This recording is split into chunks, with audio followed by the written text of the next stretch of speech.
In this video, I wanted to discuss a couple topics relating to the upcoming 3rd anniversary, which will be the start of the 4th year of Fire Emblem Heroes. I am making this video before the 3rd anniversary Fate channel has been released, which I assume will be out soon, and it's right before the end of Choose Your Legends 4. Today I want to discuss some predictions and hopes ahead for Divine Codes, the summoning pool, and what I suspect will be a year filled with a lot of Three Houses units. In the background, I have some random gameplay if you're interested in some of the newer units I've been using as of late. Feel free to leave your thoughts on any of these topics or just what you're hoping for from the 3rd anniversary in general. We do have a new mythic hero coming next, and then after that the fun begins on February 2nd, so be sure to stay tuned next week. The biggest question on everyone's minds as we get closer to the anniversary is probably what the heck are Divine Codes going to be used for? At this point, Mjolnir's Strike has been ongoing for a while now at a somewhat random schedule, and in this new mode is where you can earn Divine Codes. They are a new currency type, and it's currently unknown what they will be used for. Players have just been stocking up on them, and it seems likely that the anniversary will reveal what their purpose is, since it does bring a new game update. First up, if you check your inventory, you can tap on the Divine Code item. It does mention these specific Divine Codes are Part 1. That is an interesting detail because it implies we'll eventually have Part 2, 3, 4, however many that may exist. The description also says Divine Codes are a scrap of paper with otherworldly power. One way to take this is that, well, we find paper inside of a book, and we do have combat manuals in this game. I've definitely always thought that combat manuals could be used in better ways. For instance, what if you gave out combat manuals as rewards? They don't represent an actual unit, but you can use them for merges or skills, and while making builds is kind of a major portion of this game. I do think Divine Codes could be used for buying combat manuals in a sort of similar way to the Heroic Grail system. One reason I think we could possibly buy combat manuals is that Part 1 portion of the Divine Code item. To me, I think Part 1 definitely could mean Year 1, and if they wanted to, they could fix the amount of manuals you could get depending on when a unit released.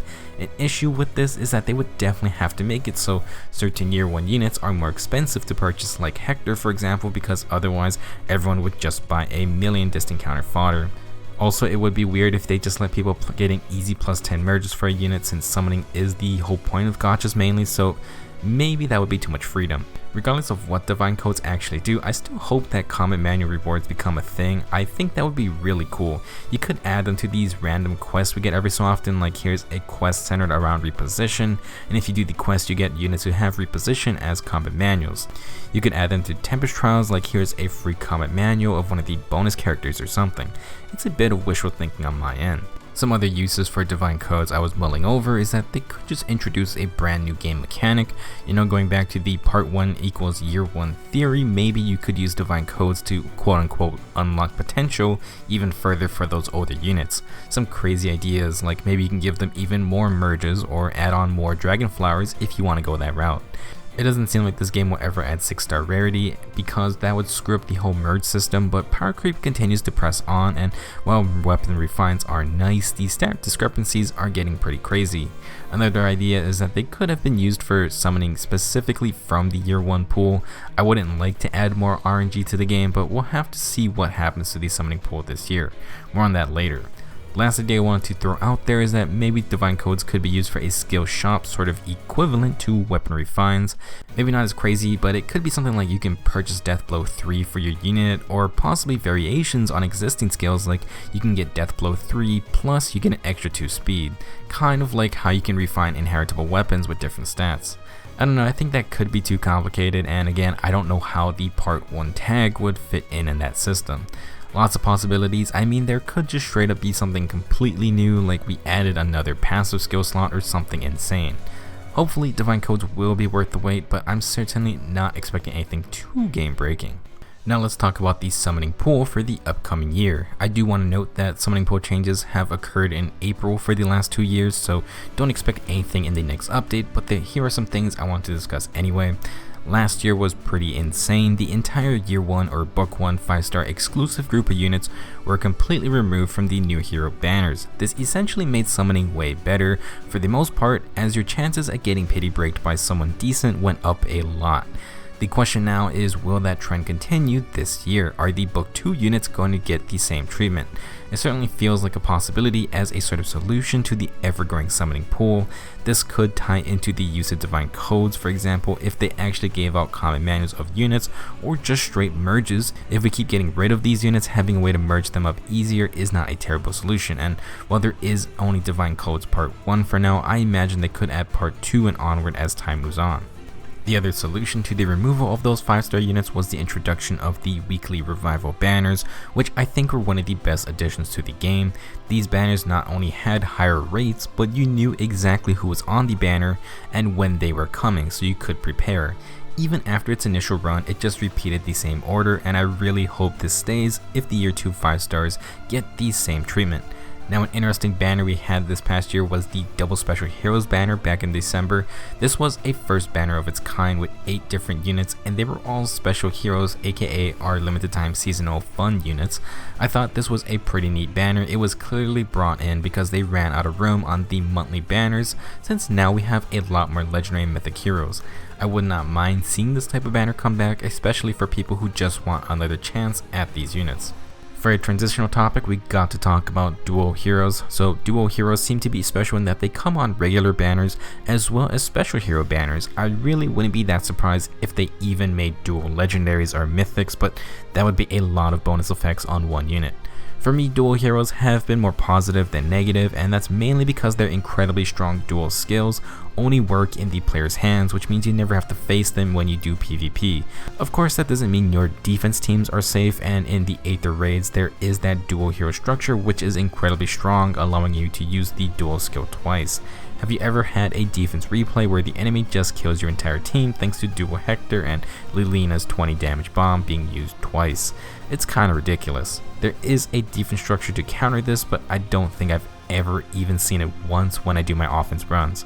Overall, I don't mind dual heroes, they are definitely fun units in your hands. I did manage to get dual Alphonse and Sharena, and I think they are definitely one of the strongest pairs. Being able to give -2 special cooldown to all infantry allies in an area is extremely good, and is great for a lot of high cooldown specials like Gale Force. They are also just insanely fun to use as a unit, since I don't really have any close counter mages I use often. Their banner is still going on, so if you really want to get them, I endorse that they are very good. For new characters and units for this year, I think it's safe to say that more dual heroes are on the way. It gives them another chance to put in the popular characters again, so you can bet your orbs that we'll see dual Lyn or dual Camilla. As for actual new characters, last year was the Rise of the Beast units. Obviously they were a completely new unit type, so it wasn't surprising to see a lot of them appear. It's going to be pretty interesting from here on because I believe they already used all the Fates and Awakening Beast characters. We have a good bunch of popular Telius Beast characters as well, but they can still pull more Laguz characters in, which I think they will do since that's kind of all they got left. I'll be interested to see what they do with the Dragon Laguz. Last topic for today, let's talk about 3 Houses and its impact on Fae. I think it's pretty safe to assume that since 3 Houses was so well received, we will probably get more 3 Houses banners. I mean, if you saw the interim results for Choose Your Legends, it was an absolute slaughter for the new kids on the block with a very high chance that all 3 house leaders secure the win. The women's side was also very interesting, seeing that second place was Lysithea and then Bernie. A brave Bernadetta would be amazing and hilarious. Definitely be ready for more of the house leaders this year. I can imagine they would easily get seasonal alts, and it's a super easy sell to make them legendary heroes using their time skip designs.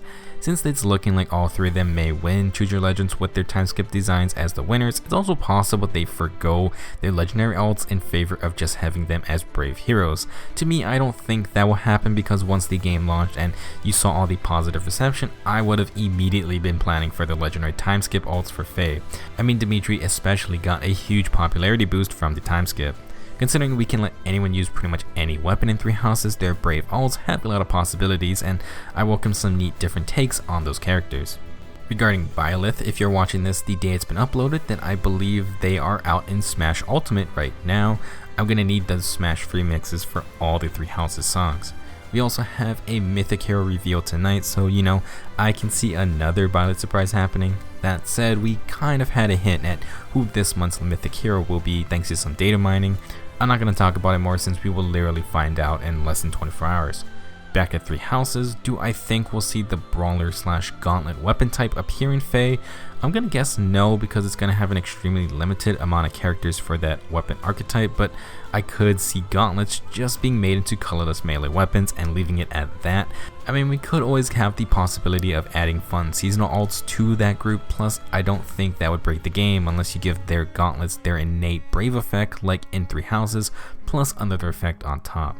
That's all I wanted to talk about for today. Let me know your thoughts on anything we covered. The next week should be pretty exciting. We got the next mythic hero, the 3rd anniversary, and we'll see who won Choose Your Legend, so get in those last day votes. Thanks for watching. I'll see you guys in the next video.